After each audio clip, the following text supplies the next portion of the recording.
Hello everybody, how are you? I am Noresh and your teacher here, and I will be teaching you different questions and their answer.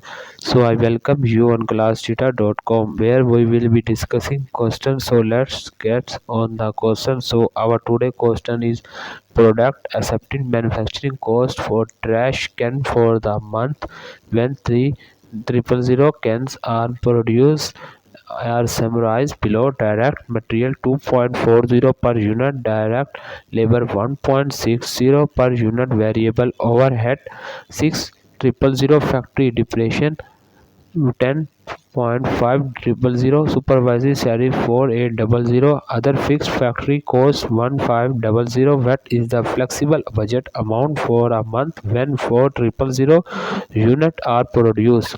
34800, 3 option B 3800, option C 46400, option D 40800.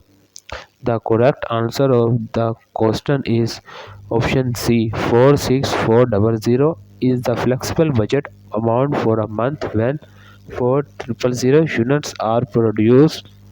So that the answer of the question. If you are searching any other question, please visit www.classtheta.com and the find on the search section. If you have any question to ask, there an ask section on the right side of the website. Fill the form and I will be answering you as soon as I can. Thank you for watching the video. Please do not forget to like, share, subscribe our channel. Until next question, bye bye.